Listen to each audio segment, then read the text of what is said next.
Hi, welcome back to Nintendo Treehouse Live at E3 2018. In this segment, we will be going over Octopath Traveler. I'm Chico from Treehouse. I'm also here with a fellow Treehouse member, Just Rich. Hello. Whatever. And also we have a special guest from Square Enix, Mr. Takahashi, the producer of this game. And then also another Treehouse member, Ryan. He's here for translator. Job, sorry. not the pretend translator. No, the real I'm sorry. Those all went home. So, okay. Sorry, go ahead. we're here to talk today about the, well, we're here to talk about a couple of new characters that we haven't seen before, but we're talking a little bit about the demo that's going to be released tomorrow, Thursday. What is that, June 14th? Is that what we're looking at now? I think so, okay, yeah. And for this demo, we're looking at the character Hanit, the hunter. I wanted to demonstrate a little bit of her path action right here, Provoke. And while I'm demonstrating the path action, I was hoping that Mr. Takahashi could speak a little bit about what's new in this brand new Octopath Traveler prologue demo while I punish my townsfolk. 第2弾の体験版で新しいことについて話していただけますでしょうか。わかりました。明日配信されるプロローグデモは前回の体験版と違って8人すべてのキャラを選ぶことができます。それと製品版にセーブデータを引き継ぐことができるというのが大きい特徴です。So the big points about the demo that's going to be coming out tomorrow are that you'll be able to choose between any of the 8 characters to play as, and also that your save data from the demo tomorrow will carry into the full version of the game when it's released. Nice. So what I'm doing right here is I'm engaged in a path action. Hanit's path action is Provoke. That allows me to fight various villagers that I encounter. Anyone who's played the previous demo, you saw Ulbricht's path action of Challenge. Hanit's is different in that it's not Hanit who's doing the fighting, it's rather her animal allies that are doing the fighting for her. Hanit is a hunter, and so she acquires animals that she traps in combat, and she can use them to fight. So I'm going to jump into another battle to show you a little bit more what I did in the last battle. This villager, I have now discovered that the villagers are vulnerable to swords, because, I mean, I think a lot of villagers are probably vulnerable to swords. Lind is always with me, so I will always be able to attack with Lind. Lind has a sword-like attack that puts this villager into a break state by breaking his or her shield. I also, every turn, earn boost points up in the top right corner. You can see I have 2 because I've gone 2 turns without spending them. I can press the R button to increase the boost on my attacks. And that will either do more attacks in some cases, or it will do stronger attacks right now with my various animal allies. More than enough to teach this villager a little lesson. What is great about Hanit is that Hanit can get into these battles and can level up very quickly because of these early fights that you can have with the villagers. I'll do one more here. I want to fight this fledgling hunter so that you can see what it looks like when I don't know any of the vulnerabilities. Oh, I do know one of the vulnerabilities here still. I'm going to try a different creature, one of my trapped animals, a forest fox that also has a sword-like attack. You see it breaks the shield. Now you're starting to see kind of how this battle plays out. And then I'm going to boost Lind and go in for another strike.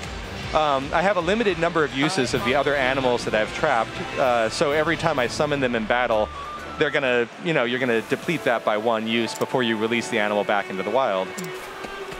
So I'm just gonna stock up for battle right here, pick up some items.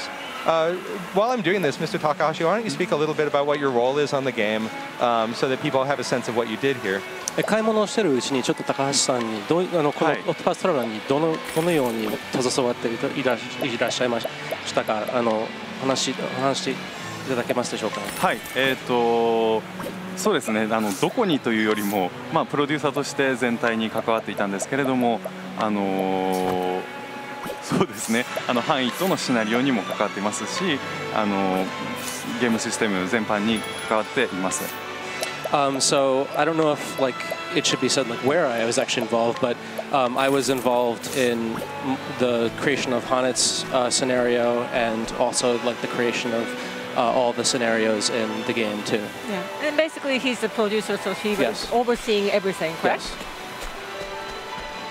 Now, one thing that I want to point out about this game is, if you've played the previous demo and if you pick up the prologue demo that we're releasing tomorrow, you'll see that every character has his or her own storyline. And what I like about this is it feels like a very personal storyline related to that specific character. Right now I'm going into the forest to figure out what it is that has been attacking some of the local animals. Along the way I'm getting into random battles. In this case I have a monster that I'm fighting. I don't know its vulnerabilities. Now that it's a regular battle, I can use Hanet's own attacks as well as the animal allies that I've captured in battle. So I'm going to start by cycling between her two weapons, her bow and arrow and her axe. And I'm going to attack with the axe so that you can see this animal is not vulnerable to axe attacks. So I haven't broken its shield yet. I'm going to switch over to my bow attack. It is vulnerable to bows, so I put it into that break state again. Now it's a good chance for me to look at my beast lore abilities that are unique to Hanet as a hunter. She can summon any of the beasts that I've previously trapped, or she can capture another beast. I have a pretty low chance of success right now, but I can increase that by boosting, and by boosting again to 100%.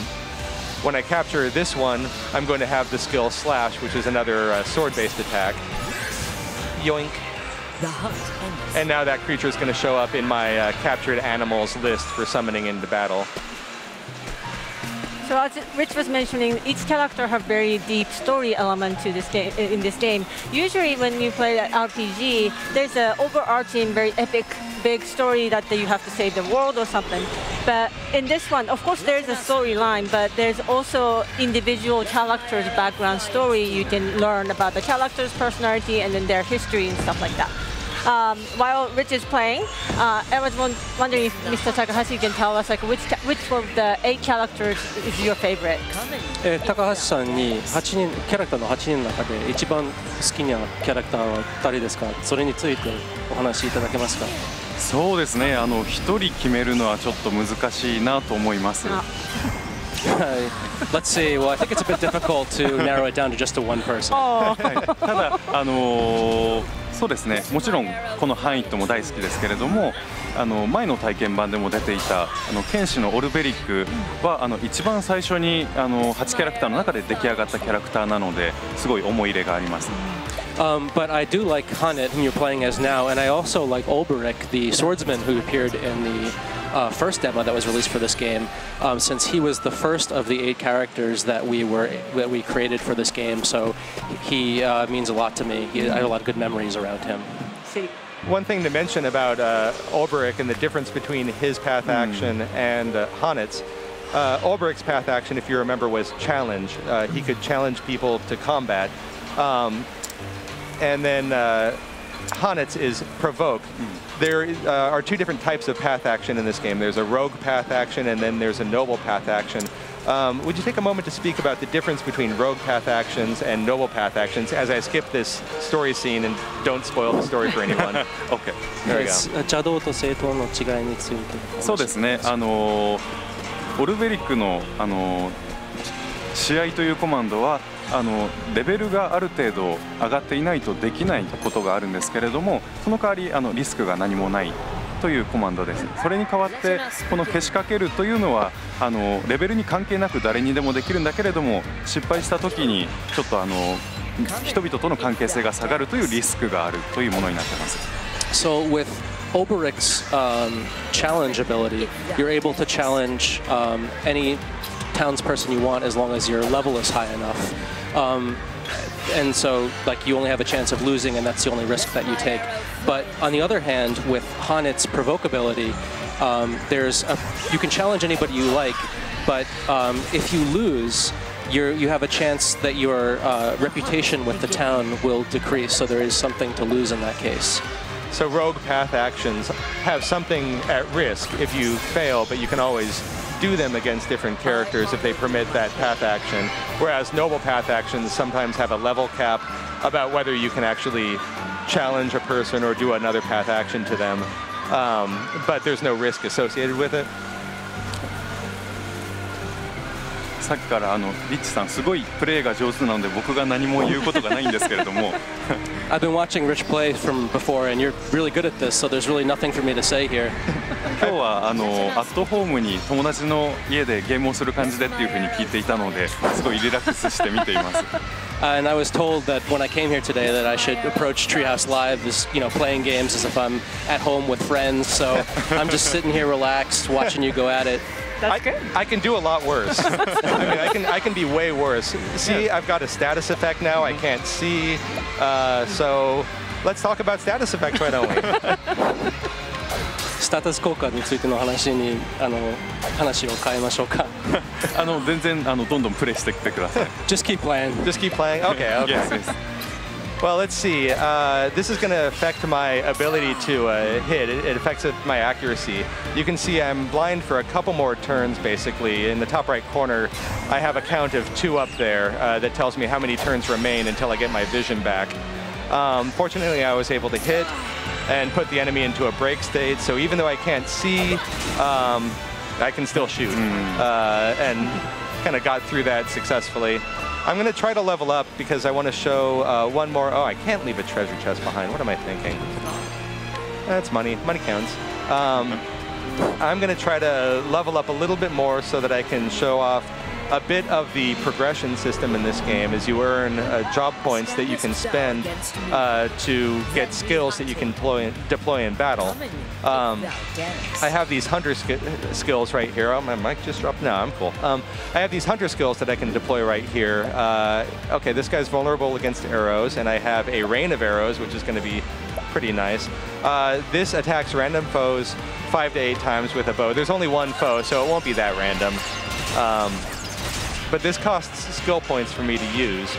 I can spend job points to get more skills, and there are different kinds of skills. There are active ones that I choose to use in combat, and then there are passive ones that are sort of, running in the background all the time. I'm going to see if I can capture him and really add to my number of animal allies that I can deploy in battle. So the reason that I'm doing all of this is it's great that I have an axe and a bow that I can use. That gives me 2 types of weapons I can use to attack different vulnerabilities. But Hanet, by picking up animals along the way that have different weapon types to their attack, I can hit different vulnerabilities by using those animals to attack instead of attacking myself. So she is great for finding and breaking different enemies with different vulnerabilities. I don't know what is going to be worthwhile against this guy. I've used a bow. It's not doing a whole lot. I'm going to switch to my axe. Okay, he's vulnerable against an axe. That's great to know. I'm also going to summon the forest fox again to see if he's vulnerable against swords. No. But I did put a status effect on him that helps me out here. Is that a monster or animal? Or does he have both? Well, let's see. I've got a 100% chance of capturing him, so I think he's going to count as a soon-to-be animal ally. Okay. But I've already maxed out, so I have to release somebody. That forest fox that I was using, I've almost used him up, so I might as well release him back into the wild and add this new guy to my party. Good. So I'll just take a quick moment to jump into the skills section here so that you can see a little bit of what I can do. I've got 30 job points now, and I can purchase a number of different skills that I will have immediate access to in battle. Lightning damage sounds really handy, so I'm going to pick up lightning damage. And you'll see in my next battle that I have a lightning skill that I can use. And that'll probably be my last battle because I do want to... Do I want to show a boss? I can show a little bit of this boss. Maybe. But we're going to have to cut it out. Oh That's gosh. a small popple. Oh gosh. I hope this doesn't take too long because I want to have a little bit of time for Therian. Are you strong enough to attack this guy? At this point, probably not. Oh. I ran straight into a boss battle I may not be properly ready for. That's okay. What I am going to do is I'm going to see if he's vulnerable to arrows, though. Yeah, that's handy. Can you capture both characters too? Nah, I'm not going to be able to capture him. I'm pretty sure he's not friendly enough for that. Yeah, he doesn't look friendly at all. See, he's untamable. Oh, okay. But I know that he's vulnerable to bows, so I'm going to boost to do 2 bow attacks to break him. I wasn't actually expecting to show a boss battle here, but I don't know quite how to get out of this. We're in for a penny, in for a pound, I say. So I'm going to try to max my attacks right now. I've got 2 boosts I can do to boost this to like a level 3 attack. And that's a much stronger arrow strike now. And he comes out of his break state. I'm going to let him kill me so that I have enough time to switch saves. Yeah. And not because I'm incapable of beating him. Oh no, I could definitely do that, I'm sure. Oh, maybe. Yeah. Okay. It's fine. We'll die. Should I stop hurting him? I can't stop fighting him. You can't? Can't you just escape the battle? No. Oh, no. 戦いから、今からチェンジします。Maybe while Rich is struggling to kill this boss characters, we can maybe, Struggling to be killed by this boss character. maybe we can switch to save data to showcase different character. And then while we're switching it, maybe Mr. Takahashi can talk more about the game, like what's unique about this game. Octopath Traveler の特徴的なところっていうのは何でしょうか。そうですね。先ほども街でいろんな村の人たちにモンスターをけしかけてたと思うんですけれども、8人のキャラクターがそれぞれフィールドコマンドというものを持っていて、街の人々に対して試合を挑むことができたり、物を盗むことができたり、または聞き出すことができたり、裏情報を知ることができたりというようなフィールドコマンドがあるのが大きい特徴です。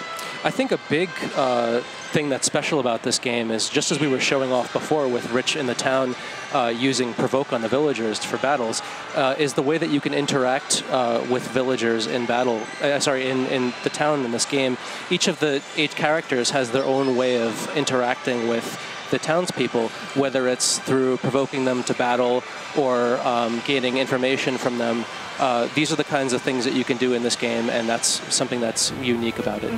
And that transitions us perfectly into Therion, who we've got loaded up now, because I did successfully die in that last battle. Therion is a thief, so his path action is to steal. We were talking about the rogue path actions a moment ago. I can steal from anyone in this town with a 100% success rate because they trust me. They shouldn't trust me, but here I am just taking all of their things. It sounds even awful. Oh. So what Therion has that's different from Haunted is he has the ability to build up a real inventory of healing items and attacking items, and even weapons that other characters will be able to use. He also is the only person who can open up these purple chests that come with a lot of really amazing things that you won't be able to buy in stores. When you steal from people, you also get items that you may not be able to buy in stores in the game. So his steal ability comes in really handy, especially early on in the game, when I am trying to get enough items together that I can survive some of the battles that I'm going to show off in just a few minutes. I've stolen from just about everybody on this top floor. 最初のエリアなのでちょっと盗みやすくなってるんですけれども、だんだんゲームが進んでいくとこれが盗みにくくなってきたりもするので。So the beginning area for Therion, it's made so that all the townspeople are easy to rob from, but as you progress through the game, it does get more difficult to rob from all the people, just so you know. Yes. Yeah, they're just very trusting. I think outside of your hometown, outside of your starting town, people get a bit more suspicious of a wandering thief. They should. The town, the details is very beautiful. It's like 2D HD is the new visual style for this game, and then I can see all the details in the background. And it's amazing. It's I really like the lighting effects as well. Now I'm just going to hop in through the window here and break into this manor so that I can show you some of how Therion's battles play out and how they're different from the way Honnet's battles played out. I could totally have beaten that boss. I just didn't want to. I didn't want to beat that boss. I had things to do. Sure, of course. So here we see Therian going up against this soldier here. I got an advantage on him, but I have a sword and I have a dagger that I can use. I'm pretty sure that this guy's going to be vulnerable to my basic weapon since this is my very first set of encounters. I can break this character with a single knife attack, and then I'll be able to steal items from him. My percentages are pretty low right now, even if I fully boost. So what I want to do right now, probably, I'm not going to fully boost. I'm going to save some boost points for later, but do a couple of big attacks on him to soften him up so that I can steal from him in a few seconds. He's going to get a cheap shot on me. I'm going to attack him again, put him back into that break state, and then I'm going to steal. It's a little better. That's a lot better. And I stole a Fire Soul Stone that I'm going to use in a separate battle in a few minutes. This allows me to start stockpiling items that these creatures are carrying themselves and use them against other creatures in the battles to come. Knock him out of the way and continue my wandering through the Ravis Manor on Chapter 1 of Therian's storyline. Just wandering not at all suspiciously through this manor. And I just want to showcase a few more of the battle types that you can get into. So I'm going to walk around and see if I can trigger some random battles. I'll make this quick. Out of my way. These guys are a little bit tougher. We have Ice Sentinels. Now, one thing I want to point out about some of the deeper strategy of this game is you can kind of guess what vulnerabilities certain monster types are going to have. I had to kind of work it out the hard way that this creature is vulnerable to swords, but I noticed that it's an Ice Sentinel. I have a pretty good feeling that it's going to be vulnerable to fire as well. So when I tried that, I discovered that yes, it does have a vulnerability to fire. It's going to come out of its break state, throw an ice grenade at me. I am going to break it again, and then I'm going to try stealing from it with a pretty well maxed out. Yeah, I'm going to just max that out with boost points and make my stealing as easy as possible. That gives me an Ice Soul Stone that I can use against other enemy types. And in this part of the game, I'll keep stealing from one type of enemy to use it against a different type of enemy. But there's no reason to prolong this one, so I'm just going to max out my boost and incinerate him and move on to another fight. So where Therian, or where Hanit can be much more forceful and direct in her combat, Therian needs to be very careful about maintaining his hit points, maintaining break states of the enemies, and tracking when enemies are going to be attacking so that I know when to steal, I know how much to soften them up, and I know what items are going to be most useful against enemies that I'm running into battles with. I'm much more item dependent than Hanit was previously. Let's just go into some harder battles. I should have healed up before that. It's fine. Yeah, this guy I already know pretty well. So I am going to do just the standard routine here and continue to demonstrate a little bit of the strategy here. While we're going through some of these fighting scenes, I was going to let Chico field the question because I had one and then I blanked on it. I had a question right there. Oh, really? And then it just slipped away in the midst of all the violence, and now I've got nothing. Do you remember what my question was? I don't remember. Come on, guys, let's get serious. Sorry. So, Mr. Takahashi, while Rich is doing more battles, this Octopath Traveler have very unique battle system, which is kind of similar to Bravery Default, but kind of different from that. How did you make these changes? You know, how did you come up with this kind of unique battle system? もちろん Octopath Traveler も Bravery シリーズも単性バトルシステムになってるんですけれども、これは Bravery とまた違うシステムになっていて、これをどのように特徴をつけたんですか、Bravery と別のシステムになるために。そうですね、Bravery の時はBP を使って行動の回数を増やすというものだったんですけれども、今回はブーストシステム、コマンドをブーストすることによって、回数を増やすこともできるし、威力を上げることもできるということで、できることの幅が広がったのかなと思っています。So the Bravely series had what were also called BP, but in that game, the BP were simply used to increase the number of actions that each character could take. But in this game, they're called boost points, also BP, but they function a little bit differently, where they allow you to improve the power of attacks and also the number of attacks as well. So I think that's one thing that we're able to change in this game. でそれにブレイクのシステムが加わったことによって爽快感のあるバトルになっていると思います。And also we've added in a break system as well, so we think that this turn-based system variety will feel a little bit fresher to players when they get their hands on this. Cool. Because as a big RPG fan, I'm very interested in this game, and I'm looking forward to getting that demo tomorrow. I think this is it for this segment, and as an ending closing message, is there anything you'd like to say from Mr. Takahashi?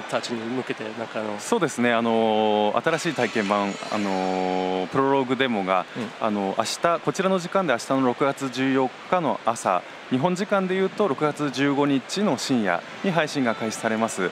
3時間だけ遊べる体験版なんですけれども、製品版にデータも引き継げますし、製品版では5、60時間ぐらいメインストーリーだけ遊んでもたっぷり遊べますし、サブストーリーまで遊ぼうとすると80時間から100時間ぐらい遊べるので、ぜひ楽しんでいただきたいなと思います。So the demo releases tomorrow, and it's tomorrow morning. That's the 14th for North America, and in Japan it will be the 15th in the middle of the night. And the demo allows you to play as any of 8 characters, and you can play for up to 3 hours. And that content that you play carries over, your save data carries into the final version of the game. The final version of the game, if you just want to play through all 8 characters' stories, that will give you 50 to 60 hours of playtime. But there are also sub-stories as well. And if you go through the sub-stories too, you're looking at 80 to 100 hours of playtime. So I'm really hoping that you guys... That's a lot of hours. Yeah, I'm really hoping that you guys have a good time with this. Okay, thank you so much. That's it for... Before we go, not quite. Okay, sorry. I did want to mention one last thing that I don't think we've mentioned before. The game will be available on Nintendo eShop for pre-purchase today at 3 o'clock. So if you're interested in this, you can go straight to Nintendo eShop and do a pre-purchase there. Yep. Thank you, Rich, now for reminding. Now we're finally done. Next up is Splatoon 2 Octo expansion. We'll be right back. Bye.